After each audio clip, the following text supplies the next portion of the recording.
Model paper 3 पर चर्चा करेंगे बच्चों। देखिए प्रश्न नंबर 1 बहुविकल्पीय प्रश्न 1 से 16 तक। तो पहला प्रश्न है, यदि a तथा 18 का एलसीएम दे रखा है बेटा 36 तथा a तथा 18 का जो एचसीएफ है वो आपका दे रखा है 2, तो a का मान होगा। देखो कैसे करना है।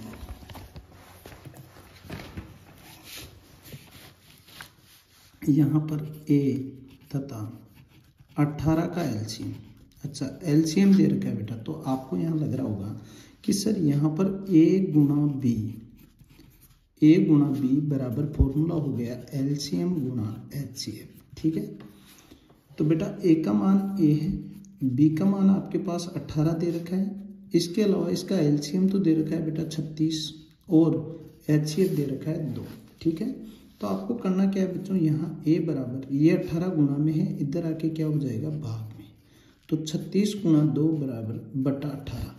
18 का भाग 2 बार गया, 2 को 2 से गुणा किया तो आपका फाइनल आंसर आ गया 4। क्लियर है। अब देखिए सेकंड क्वेश्चन है कि निम्न में से एक द्विघात बहुपद नहीं है। देखो द्विघात बहुपद नहीं है, द्विघात बहुपद की कंडीशन होती है कि अधिकतम घात 2 हो। अधिकतम घात क्या हो बच्चों, 2 हो, अधिकतम घात 2 हो। तो मुझे एक बात बताओ बच्चों, यहाँ अधिकतम घात कितनी है 2, यहाँ भी कितनी है 2, यहाँ भी 2 और यहाँ बोलिए कितनी 3। तो ये कह रहा है निम्न में से द्विघात बहुपद नहीं है, तो द्विघात बहुपद इनमें से कौन सा नहीं है, ये नहीं है। ठीक है, बाकी तीनों क्या है द्विघात बहुपद। क्लियर है। नेक्स्ट क्वेश्चन नंबर 3 देखते हैं। समीकरण वाला क्वेश्चन आ गया कि निम्न रैखिक समीकरण के युग्म के हल हैं। x प्लस वाई का मान 4 है, x माइनस वाई का मान 2 है। ठीक है बच्चों, करना कैसे, देखिए क्वेश्चन नंबर 3 पहले का, x प्लस वाई बराबर 4, ये आपका समीकरण पहला हो गया। x माइनस वाई बराबर 2, ये समीकरण आपका दूसरा हो गया। अब बच्चों यहाँ देखिए ये प्लस है, ये क्या है माइनस, तो चिन्ह चेंज करने की जरूरत ही नहीं है, ये आपका कैंसिल हो गया। x में x जुड़ जाएगा तो ये कितना हो गया 2x, यहाँ 4 में 2 जोड़े तो कितने हो गए 6। यदि मैं x का मान निकालूंगा तो यहाँ हो जाएगा 6/2, क्योंकि गुणा था इधर आके भाग में, कितना बार गया 3 बार। x का मान बेटा समीकरण 1 में रखने पर, क्योंकि ऑब्जेक्टिव है तो इतना जवाब देने की जरूरत नहीं है, लेकिन फिर भी अपन लिखेंगे समीकरण 1 में रखने पर, ताकि आपकी प्रैक्टिस हो जाए और आपके जो मेन परीक्षा में 100 में से 100 नंबर है।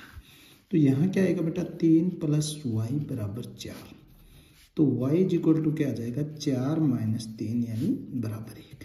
तो x का मान तो बेटा जी 3 आया और y का मान क्या आया 1। क्लियर है। देखिए बच्चों क्वेश्चन नंबर 3, कौन सा क्वेश्चन ऐसा है जिसका x का मान 3 और y का मान 1। क्लियर है। क्वेश्चन नंबर 4 है, आपके पास आकृति दे रखी है डी समांतर BC की। डी किसके समांतर है, BC के, और इसमें ये बोल रखा है कि यदि AD बटा DB बराबर 3/2 तथा AE बराबर 2.7 है तो EC बराबर है। देखिए बच्चों इसमें कैसे करना है। क्वेश्चन नंबर 4 दे रखा है यहाँ,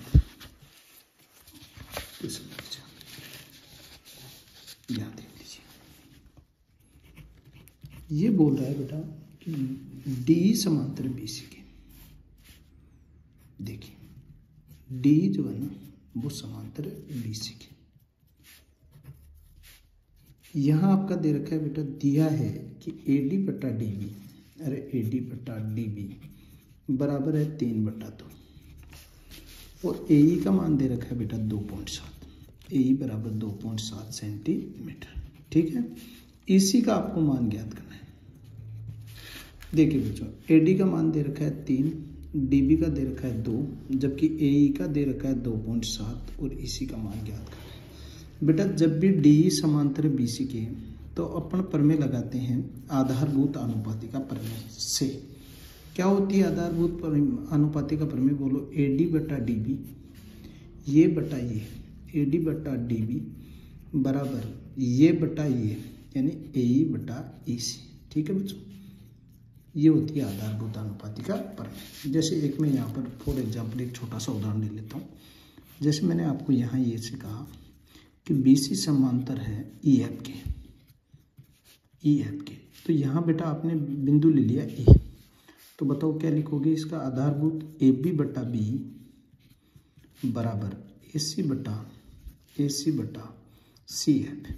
क्लियर है बच्चों, ये होती है आधारभूत अनुपात का परिभाषा। ठीक है, तो इसी प्रकार यहाँ इसका लिख दिया, तो AD बटा DB का मान क्या हो गया 3/2 बराबर AE का मान आपके पास दे रखा है 2.7 बटा EC का मान आपको ज्ञात करना है। ये इससे गुना, ये इससे गुना, तो 3EC बराबर 2.7 गुना 2, तो EC बराबर आया बेटा 2.7 गुना 2 बटा 3। क्या 3 को यहाँ दशमलव लगा तो 0, ये 3 से 10 बार, ये 9 बार, 9 दूनी 18, 18 बटा 10 है, तो 18 बटा 10 को अपन ये लिख सकते हैं 1.8 सेंटीमीटर, और यही आपका आंसर। क्लियर है, तो देखिए बच्चों कौन सा आंसर आएगा आपके पास, ऑप्शन नंबर आएगा ब। ठीक है, देखिए बच्चों नेक्स्ट क्वेश्चन नंबर 5। यदि बिंदु P 5,-4 की x एक्सिस दूरी, देखो x एक्सिस दूरी जब पूछ ले तब आपको क्या करना है, इसको 0 करना है। ठीक है, इसको 0 करोगे तो बेटा x एक्सिस दूरी कितनी आ जाएगी 5। अगर y x की पूछता बेटा तो y x की इसको 0 करते और इसका उत्तर क्या आ जाता -4, यानी दूरी निकालते तो -4 का वर्ग क्या होता है बेटा 16 का वर्गमूल 4 ही होता है, -4 उत्तर नहीं देते, प्लस का 4 उत्तर देते। क्लियर है, तो इसका राइट आंसर आएगा बेटा ए। क्लियर है, tan 45 degree plus coat 45 degree का मान है। देखो बच्चों tan 45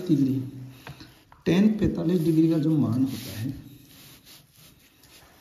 tan 45 degree plus coat 45 degree का मान है बेटा, दोनों के मान इक्वल होते हैं। tan 45 डिग्री का मान भी 1 होता है और कोट 45 डिग्री का भी मान 1 होता है। 1 और 1 कितना उत्तर है 2। क्लियर। अब देखिए बच्चों क्वेश्चन नंबर 7। क्वेश्चन नंबर 7 क्या कह रहा है आपके पास, क्वेश्चन नंबर 7 दे रखा है कि किसी मीनार की छाया उसकी ऊंचाई के बराबर हो तो सूर्य का उन्नयन कौन है। देखो इस प्रकार का क्वेश्चन अपने मॉडल पेपर 2 में भी किया था और आपके हाफ ईयरली एग्जाम में भी आया था। इसमें राइट आंसर 2। ठीक है, तो किसी मीनार की छाया उसकी ऊंचाई के बराबर है। यह है बेटा मीनार की छाया। कौन सी मीनार की छाया बताओ, ये तो ऊंचाई है बच्चों और ये इसकी छाया है। बोलो A, B और C।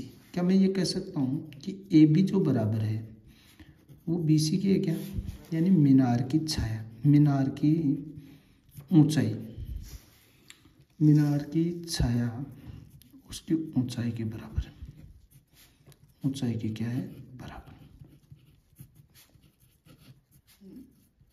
ठीक है बेटा, आपने बेटा माना मीनार की ऊंचाई आपने मान ली AB। क्या मान ली AB, ये किसके बराबर है BC के। क्लियर है, AB बराबर BC, चाहे BC बराबर AB बोल दो, बात एक ही। क्या बेटा ये तो होता है लंब और ये होता है आधार। क्या लाल बटा कक्का से, लाल बटा कक्का से लंब बटा आधार, लंब बटा आधार क्या बराबर tan थीटा होता है बेटा। पहला साइन, दूसरा कोस और तीसरा tan। ठीक है बच्चों, तो लंब बटा आधार किसका हो गया tan थीटा का, तो लंब बटा आधार बराबर tan थीटा। लंब का मान AB बटा आधार का मान BC बराबर tan थीटा। क्लियर। क्या दोनों बराबर है, तो यहाँ पर ऐसा लिख सकते हो AB बटा BC की जगह भी क्या लिख सकते हो AB बराबर tan थीटा। क्लियर है, तो बताओ बच्चों AB से AB कैंसिल हो गया, क्या आया 1, तो tan थीटा में 1 किसका मान होता है, तो आप कहोगे सर 45 डिग्री का। क्या बताओ tan से tan गया तो थीटा बराबर कितने डिग्री है 45 डिग्री। क्लियर है, तो इसमें राइट आंसर आपका हो जाएगा सही, ये वाला। बताइए बेटा, वह रेखा जो वर्त को 2 बिंदुओं पर काटती है। देखो वर्त को 2 बिंदुओं पर काटती है, वह रेखा जो वर्त को 2 बिंदुओं पर काटती है। ये आप बेटा कोई वर्त ले लो, क्वेश्चन नंबर है आपका 8वां।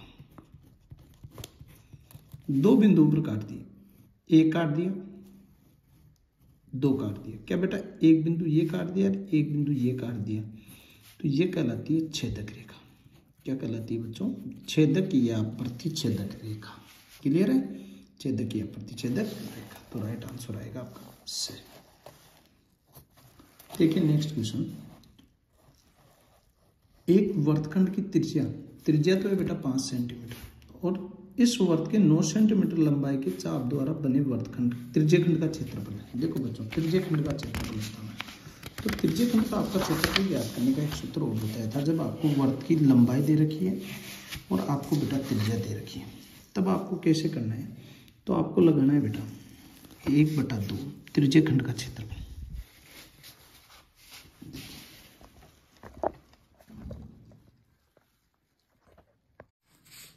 बेटा यहाँ पर वर्त की त्रिज्या दे रखी है, त्रिज्यखंड वर्त की त्रिज्या दे रखी है, वर्तखंड की त्रिज्या दे रखी है, त्रिज्या r बराबर 5 सेंटीमीटर, त्रिज्या r बराबर 5 सेंटीमीटर, क्लियर।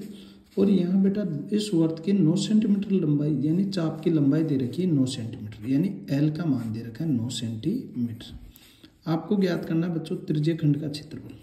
किसका क्षेत्रफल? त्रिज्यखंड का क्षेत्रफल। तो त्रिज्यखंड का जो क्षेत्रफल होता है बेटा, जब लंबाई और त्रिज्या दे रखी है तो वो 1/2 गुना l गुना r, क्लियर है। तो 1/2 गुना l की जगह 5 है और r की जगह 9 है, 9 पंजे 45, 45 में अगर आप 2 का भाग दोगे तो आएगा बेटा 22.5 सेंटीमीटर, क्लियर। ये था बच्चों नेक्स्ट क्वेश्चन। अब देखते हैं क्वेश्चन नंबर 10 क्या कह रहा है कि यदि एक वर्त की वह जीवा जिसकी लंबाई वर्त की त्रिज्या से दोगुनी हो। देखो बेटा, वर्त की त्रिज्या से दोगुनी, ये आपका वर्त हो गया। अब इसकी त्रिज्या होती है ये वाली, अब इससे दोगुनी आपको कंडीशन लिखाई थी बेटा कि जो व्यास जो होता है ना बच्चों, व्यास, क्वेश्चन नंबर 10, व्यास जो होता है वो क्या होता है बेटा, त्रिज्या का 2 गुना होता है। तो त्रिज्या गुना 2, ये कंडीशन ऐसे जो इंपॉर्टेंट होते हैं उनको आप राइट डाउन कर लिया करो। व्यास बराबर 2 गुना त्रिज्या, इसको आप ऐसे भी लिख सकते हो, व्यास को डायमीटर d से और 2 गुना r, ठीक है। अगर r पूछे आपसे बेटा तो d/2, ये आप कंडीशन। लेकिन इसमें राइट आंसर आप क्या दोगे कि व्यास जो होता है ना वो त्रिज्या का 2 गुना होता है, क्लियर है, ये राइट आंसर। आपके पास दे रखी है एक ठोस गोले की त्रिज्या, वक्र पृष्ठ और उसका आयतन, यानी वक्र पृष्ठ का कंडीशन है बेटा, त्रिज्या तो होती है r, ये दे रखा है इसमें 10 वाली रोमन संख्या में, त्रिज्या तो होती है बेटा r, समझना बात को। वक्र पृष्ठ यानी जो क्षेत्रफल होता है उसको s से प्रदर्शित करते हैं, और आयतन जो होता है बेटा ये वक्र पृष्ठ आ गया, और आयतन जो होता है उसको v से प्रदर्शित करते हैं। आयतन भी वेरी इंपॉर्टेंट क्वेश्चन है, इस प्रकार के ऑब्जेक्टिव क्वेश्चन जब बनेंगे तो आपको अच्छा लगेगा। ये कह रहा है उनके बीच में निम्न में से कौन सा संबंध सही है, तो बताओ निम्न में से कौन सा। 3 गुना v, किस किस में, ठोस गोले की त्रिज्या में, 3 गुना v ठोस गोले की त्रिज्या में, अच्छा, और RS में। ये समझे आप बात को। देखो एक ठोस गोले की त्रिज्या, वक्र पृष्ठ और उसका आयतन, बेटा यहाँ मैंने लिखा 3 गुना v, 3 गुना v, तो 3 गुना v 3 गुना 4/3 पाई r क्यूब। क्या गोले का जो आयतन होता है वो यही होता है, जबकि r की जगह r लिखा, और इसका जो पृष्ठीय क्षेत्रफल का सूत्र होता है वो 4 पाई r स्क्वायर होता है गोले का। भाई गोले की चर्चा कर रहा है तो 3 से क्या कैंसिल हो गया, 3, क्या आया बेटा 4 पाई r क्यूब बराबर 4 पाई r क्यूब। तो कौन सी कंडीशन सही है बच्चों, तो आप कहोगे सर द ऑप्शन इसका राइट आंसर है। मैंने इसकी सॉल्यूशन करके भी आपको बता दिया कि क्यों दिया इसका उत्तर, इसीलिए आप अपने चैनल को देखिए कि एक एक चीज़ आपको बारीकी से मिलेगी, ठीक है बेटा। नेक्स्ट क्वेश्चन है कि एक पासे को फेंकने पर 4 से बड़ा अंक आने की प्रायिकता ज्ञात कीजिए। देखो पासे को फेंका आपने, पासे को फेंकने पर, क्वेश्चन नंबर आपके पास है 12, पासे को फेंकने पर प्राप्त कुल परिणाम। पूरा मैं जब मैंने अब कहा था आपको भाई पूरा आपको जवाब देना है, फेंकने पर प्राप्त कुल परिणाम, और जो प्राप्त कुल परिणाम है वो आपका है बेटा 6। कितना है, तो आप कहोगे सर 6 है। उसमें कौन कौन से आते हैं, देखो S बराबर 1 2 3 4 5 और 6।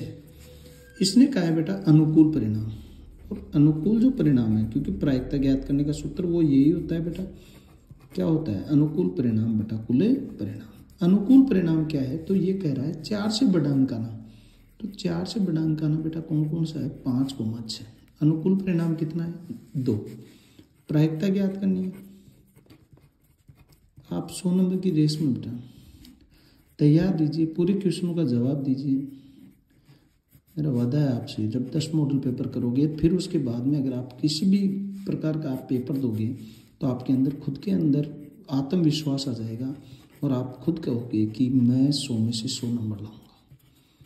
ये मन में जुनून होना चाहिए। 1/3 उत्तर आपका आ गया, 2/6 यानी 1/3। क्लियर है।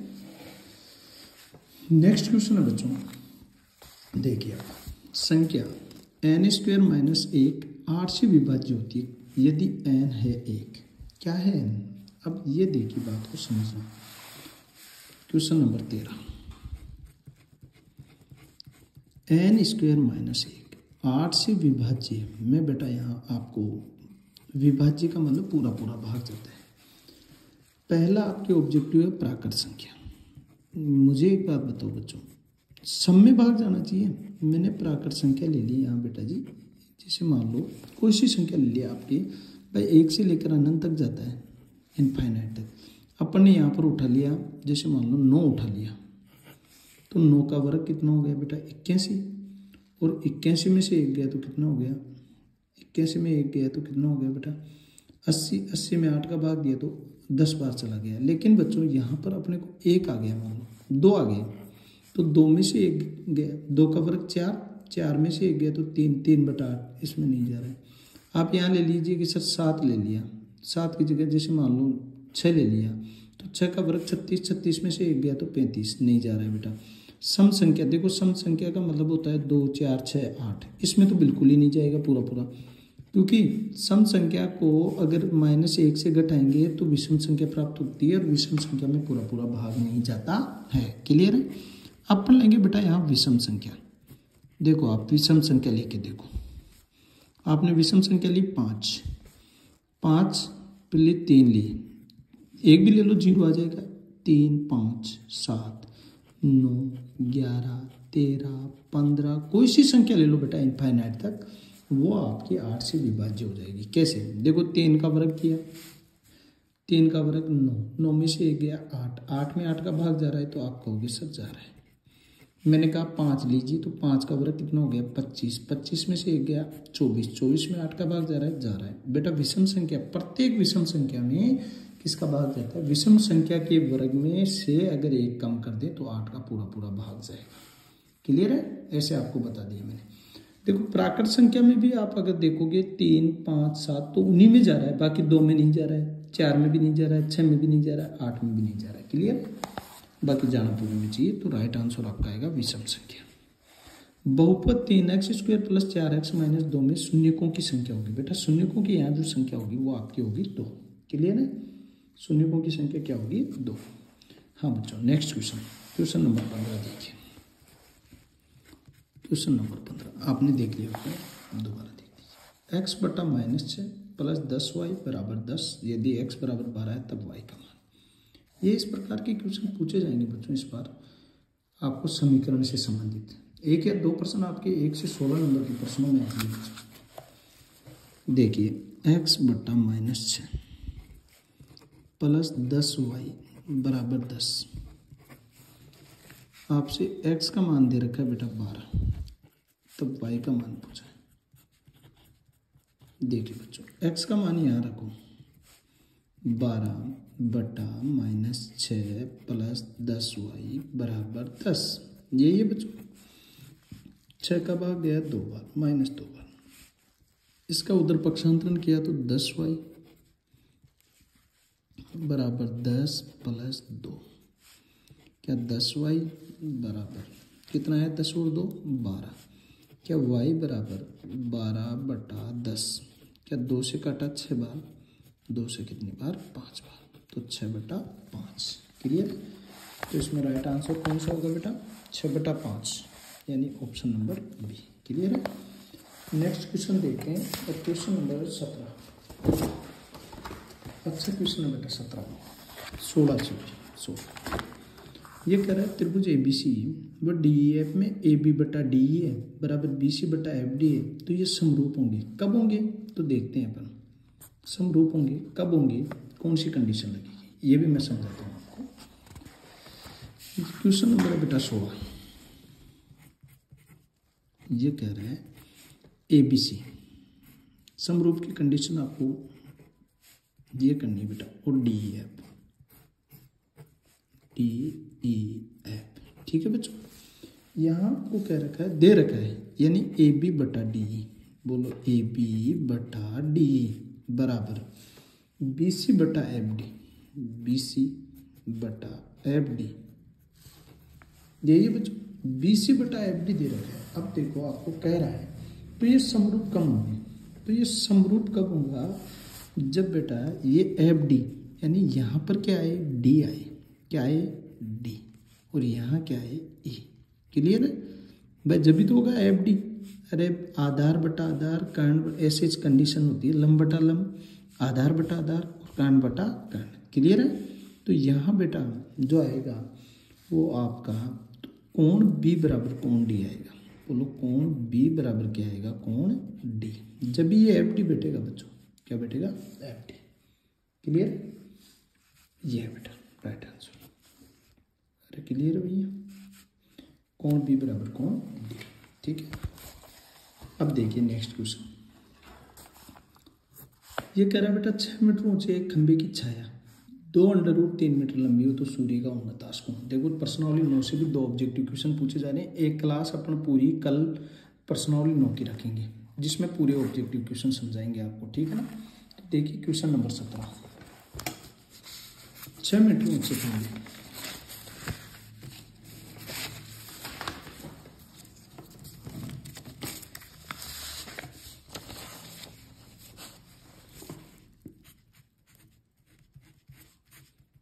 ये है बेटा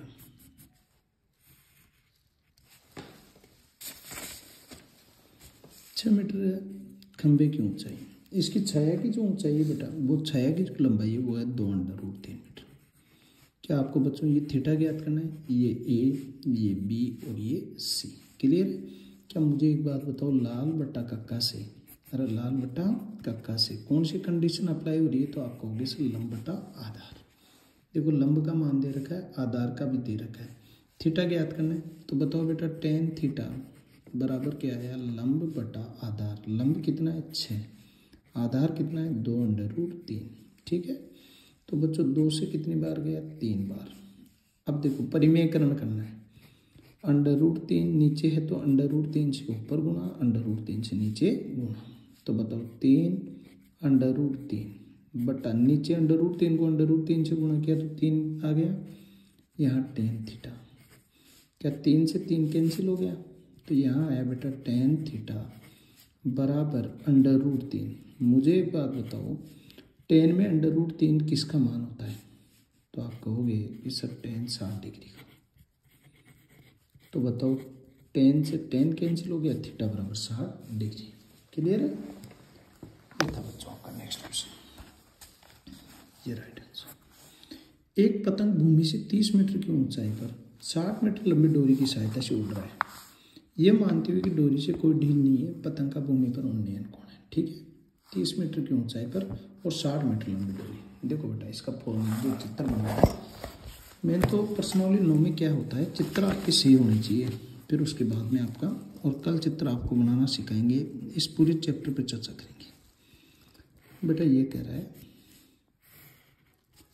कि 30 मीटर ऊंचाई, बोलो 30 मीटर ऊंचाई होगी, और यहाँ 60 मीटर लंबी डोरी है, ये डोरी की लंबाई ये है, ठीक है, और ये 30 मीटर ऊंचाई है, A, B और C। क्या मुझे बताओ लंब बटा कर्ण हो गया है क्या, और लंब बटा कर्ण बेटा किस में होता है, साइन थीटा में। साइन थीटा बराबर लंब बटा कर्ण, लंब कितना है 30, कर्ण कितना है 60, 0 से 0, 1/2। क्या साइन थीटा बराबर 1/2 मान किसका होता है, तो आप कहते हो साइन 30 डिग्री का। साइन से क्या गया है साइन, थीटा बराबर क्या आ गया बेटा 30 डिग्री, और राइट आंसर आपका हो गया बच्चों ऑप्शन नंबर B, ठीक है। संचय बारंबारता श्रेणी का उपयोग ज्ञात करने में होता है, बेटा किसकी जरूरत होती है, माध्य की जरूरत होती है, तो आप कहोगे सर माध्यक या माध्यिका, इन तीनों में से तो होगा बेटा। तो इन तीनों में से क्या होगा, तो आपको पता होना चाहिए क्या संचयी बारंबारता जो CF ज्ञात करते हैं उसमें किसका प्रयोग होता है, तो आप कहोगे सर माध्यिक का उपयोग होता है।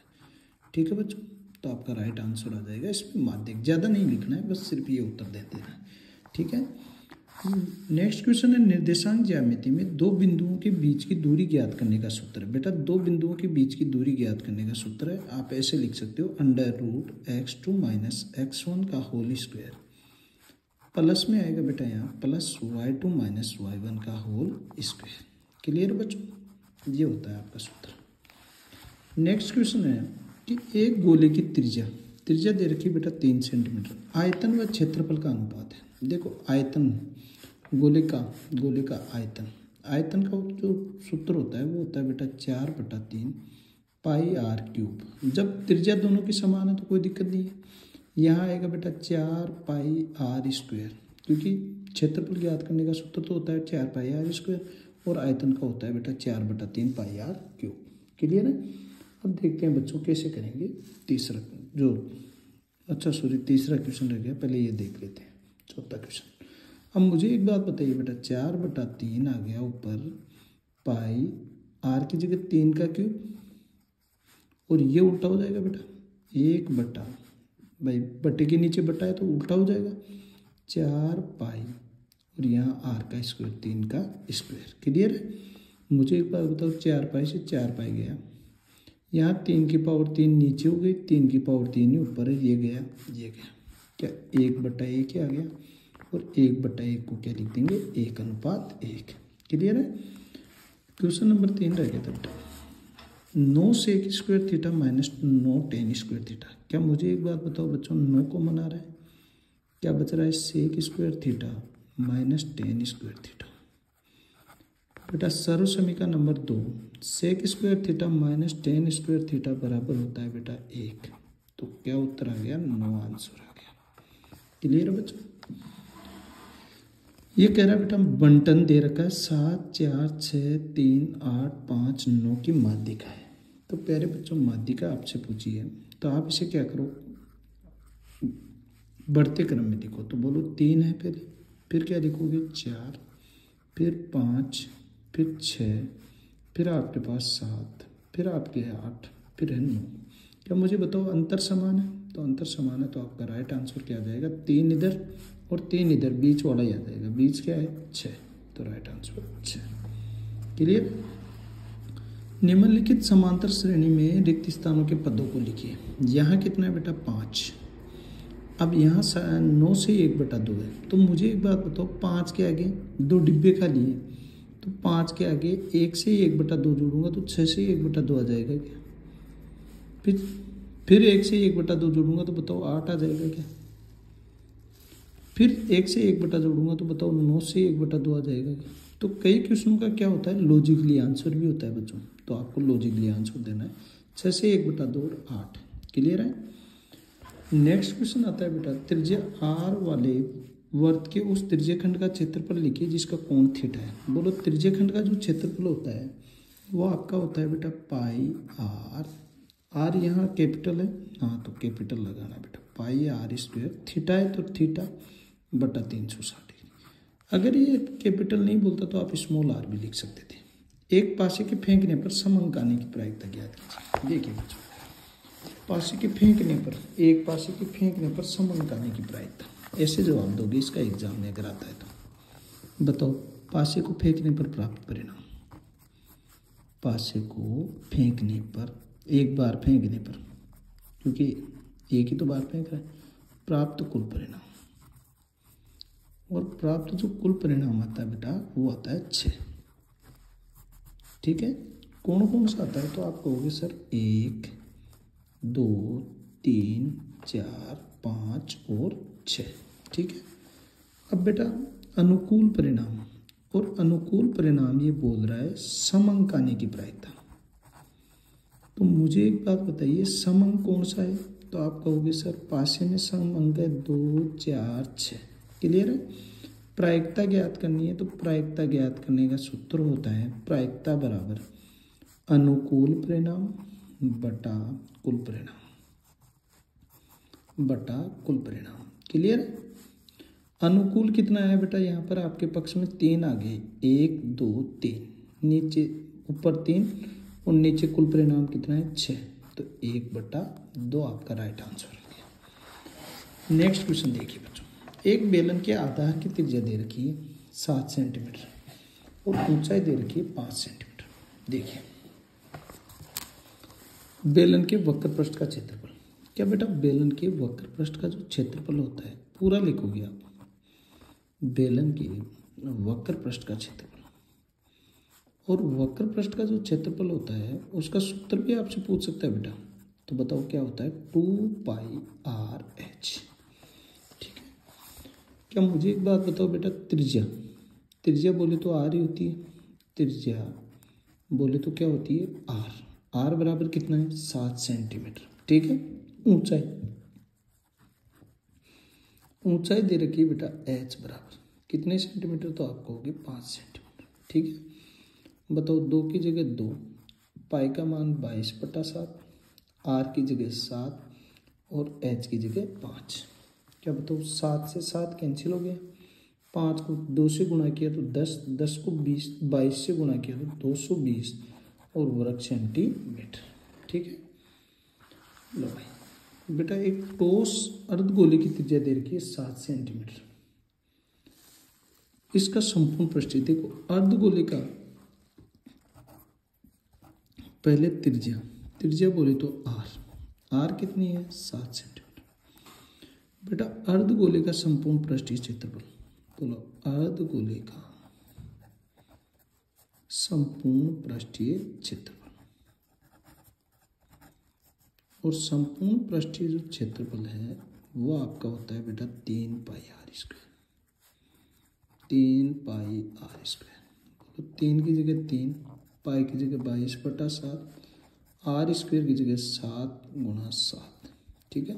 तो 7 से क्या गया 7, 22 को 7 से गुणा करोगे 154, 154 को आपने 3 से गुणा कर दिया तो 3 चौक 12, 1 हासिल, 15 16 हासिल, 462 वर्ग सेंटीमीटर, यही है आपका आंसर। क्लियर। बंटन दे रखा है 10 12 8 7 13 का माध्य ज्ञात करो। क्या माध्य ज्ञात करने का यही सूत्र होता है, राशियों का योग 10 + 12 + 8 + 7 + 13, राशियों का योग बटा राशियों की संख्या कितनी है 5। माध्य ज्ञात करने का सूत्र क्या होता है बेटा, योग बटा संख्या। क्लियर बच्चों, राशियों का योग बटा राशियों की संख्या। बताओ 10 और 12 कितने हो गए, 22 22 8, 30 30 20 50, 50 में 5 का भाग दिया तो कितना है बच्चों, तो आप कहोगे 10 आंसर। ठीक है। बताओ बेटा, निम्न तालिका से एक का मान लिखिए। क्या बताओ, CF 2 10 ऐसे जोड़ते हैं, तो यहाँ देखिए इसमें ये वाला अंक जुड़ जाएगा, तो A बराबर जो आएगा वो क्या आएगा, 33 + 5 बराबर 38। ठीक है। नेक्स्ट क्वेश्चन बताओ बेटा, अच्छी तरह से फेंटी हुई ताश की गड्डी में से एक पत्ता निकाला गया, इस पत्ते के बादशाह या हुक्म का पत्ता होने की प्रायिकता क्या होती है। देखो बादशाह भी या हुक्म का पत्ता की भी, इस प्रकार का प्रश्न देखिए बच्चों, 7वां क्वेश्चन। बोलो कुल पत्ते कितने हैं, तो आप कहोगे 52। थोड़ा सा सोचना है बेटा, उत्तर गलत मत कर देना, एक एक नंबर इंपॉर्टेंट होते हैं। कुल पत्ते हैं आपके पास 52, इस पत्ते के बादशाह, बताओ बादशाह होने की प्रायिकता, तो आप कहोगे बादशाह होने की प्रायिकता, तो बादशाह होते हैं बेटा 4, और कुल कितने होते हैं 52। 4/52 बोले तो 1/13 आ गया। ठीक है। फिर कह रहा है बेटा हुक्म का पत्ता होने की प्रायिकता, या आ रहा है बीच में, हुक्म का पत्ता होने की प्रायिकता। मुझे एक बात बताओ बच्चों, हुक्म के पत्ते कितने होते हैं, तो आप कहोगे सर 13। अच्छा कोई बात नहीं, यहाँ 52 तो आ गए और यहाँ बेटा 13, लेकिन एक बादशाह आपका निकल गया है, क्योंकि वो ऊपर आ गया, या आ गया ना, तो या का मतलब प्लस होता है भाई, एक निकल गया, तो यहाँ क्या आ गया बेटा 12/52। क्लियर है। अरे क्लियर भाई। अब देखो दोनों को, क्या मुझे एक बात बताओ, बादशाह या यह यानी प्लस हुकुम का पता आने की प्रायिकता। तो ऐसे ही करोगे 1/13 प्लस 12/52। क्या 52 एलसीएम आ गया? 13 चौक 52, 4 एकम 4 प्लस 52 से 52 गया तो 12, 12 4 16/52। इसको आप ऐसे भी कर सकते हो 4 चौक 16 और 4 से 13, 4/13। क्लियर? ये था आपका नेक्स्ट क्वेश्चन। बढ़ते हैं आगे की ओर। बेटा एक घन का संपूर्ण पृष्ठीय क्षेत्रफल दे रखा है 1014 वर्ग मीटर। मुझे एक बात बताओ बेटा, घन का संपूर्ण पृष्ठीय क्षेत्रफल और संपूर्ण पृष्ठीय जो क्षेत्रफल है वो आपको दे रखा है बेटा 1014 वर्ग मीटर। ठीक है, मीटर स्क्वायर। मुझे एक बात बताओ, घन का आयतन, घन के आयतन का सूत्र ये होता है भुजा क्यूबी। तो अपने को भुजा चाहिए। क्या चाहिए बेटा? भुजा। भुजा किससे निकालोगे? पृष्ठीय क्षेत्रफल से। पृष्ठीय क्षेत्रफल ज्ञात करने का सूत्र क्या होता है? 6 गुणा भुजा स्क्वायर बराबर 1014। क्या भुजा स्क्वायर बराबर क्या होगा बेटा? 1014/6। क्या 6 एकम 6, फिर कितने हो गए? 4 बार गया, यहाँ 4 बज गए, 6 छंग 36, फिर 5 बज गया 51, ये आ गया 54। क्या भुजा ज्ञात करूँगा तो बेटा वर्ग है, बराबर में जाके वर्गमूल हो जाएगा। तो 169 का जो वर्गमूल है वो आ गया बेटा 13 सेंटीमीटर। घन का आयतन ज्ञात करना है, तो घन का जो आयतन होता है बच्चों वो होता है भुजा क्यूब। इसी प्रकार के क्वेश्चन आपको बेटा इस बार माध्यमिक शिक्षा बोर्ड में देखने को मिलेंगे। भुजा क्यूब तो 13 का जो क्यूब होता है वो आपका होता है 13 गुणा 13 गुणा 13, 13 गुणा 13 गुणा 13, और फाइनली आता है बेटा 2197 घन सेंटीमीटर। ये आपका आंसर। ठीक है, नेक्स्ट बढ़ते हैं बेटा आगे की ओर। दे रखा है 5,7,9 x का माध्य बराबर 9 है। क्या बेटा? माध्य। ये इस प्रकार का प्रश्न प्रत्येक मॉडल पेपर में देखने को मिलेगा। माध्य बराबर योग बटा संख्या, ये होता है बेटा। माध्य आपके पास बच्चों दे रखा है 9।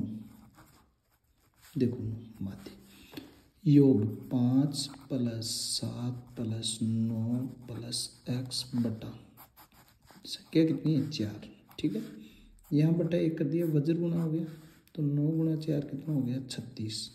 5 और 7 12, 12 और 9 21 प्लस x। क्या पक्षांतरण करेंगे तो यहाँ क्या हो जाएगा बेटा? 36 माइनस 21। क्या x का मान 15 आ गया बच्चों? 36 में से 21 गए तो कितना है? 15। क्लियर है? नेक्स्ट क्वेश्चन है बच्चों, एक बक्से में 3 नीली, देखो नीली गेंद, नीली गेंद है 3, सफेद गेंद है बेटा 2, और है लाल गेंद है 4। ठीक है, मुझे एक बात बताओ बच्चों, इस प्रकार का प्रश्न आते हैं तो सबसे पहले आप क्या कहते हो? कुल गेंदे, कुल गेंदे। और कुल गेंदे कितनी हो गई? 3 और 2 5 और 4 9, 3 + 2 + 4 बराबर हो गई बेटा 9। क्लियर? ये कह रहा है इसकी क्या प्रायिकता है कि निकाली गई गेंद नीली है। तो बताओ नीली गेंद आने की प्रायिकता, नीली गेंद आने की प्रायिकता क्या पहले बच्चों ऐसे ही करोगे? नीली गेंद आने की प्रायिकता, एक प्रश्न के लिए भी इतना ही आपको लिखना है, नीली गेंद आने की प्रायिकता। बताओ बेटा अनुकूल परिणाम बटा कुल परिणाम। तो अनुकूल कितना है? नीली कितनी है? 3, और अनुकूल कितना है? वो कुल कितना है? 9। तो 3/9 का मतलब क्या हो गया? 1/3। Right answer. क्लियर है? नेक्स्ट क्वेश्चन है बेटा, एक घन के पृष्ठ का परिमाप। पहले बच्चों घन के एक पृष्ठ का जो परिमाप होता है, देखो घन के एक पृष्ठ का परिमाप, घन के पृष्ठ का जो परिमाप होता है क्या बेटा वर्ग की तरह बनता है? तो घन के पृष्ठ का परिमाप होता है 4 गुणा भुजा। घन के पृष्ठ का परिमाप कितना दे रखा है बेटा? तो आप कहोगे सर 28 सेंटीमीटर। जबकि आपको क्या पता है कि घन के जो पृष्ठ का परिमाप होता है वो 4 गुना क्या होता है, भुजा होता है। और 4 गुना भुजा किसके बराबर है, 28 के। तो भुजा बराबर क्या आ जाएगा, 28/4 क्या बेटा 7 ही है। यानी आपको पूछा क्या है, घन की भुजा की लंबाई, और घन की भुजा की जो लंबाई है वो कितनी आई, 7 सेंटीमीटर। क्लियर है प्यारे बच्चों। नेक्स्ट क्वेश्चन है कि किसी बंटन में माध्यिका तथा बहुलक। अच्छा देखो, जब भी माध्यिका और बहुलक दे दे तो ये संबंध आपको याद रखना है। माध्यिका और संबंध दे दे, माध्यिका और बहुलक दे दे तो आपसे माध्य पूछे, क्या पूछे, माध्य। अब आपको बेटा ये संबंध याद रखना है। देखो आपसे पिछली बार माध्यमिक शिक्षा बोर्ड में ये संबंध पूछ भी दिया था कि माध्य जो बराबर होगा जब माध्यिका बहुलक दे दे, तब आपका बेटा होगा कि माध्य का 3 गुना होता है, 3 गुना होता है माध्य का, और माइनस 2 गुना होता है यानी बहुलक होता है, और ये करके उसका आधा कर देते हैं, ये करके उसको क्या कर देते हैं, आधा। बताओ माध्य का कितना दे रखा था, माध्य का दे रखा है बेटा 10, और बहुलक कितना है 12। तो यहाँ लिखोगे 3 गुना 10 माइनस 12/2। क्या 3 गुना 10 कितना हो गया, 30, 30 माइनस 12/2। क्या बेटा 30 में से 12 गया तो 18, 18 में 2 का भाग दिया तो कितना आया, 9 आपका राइट आंसर। क्लियर है।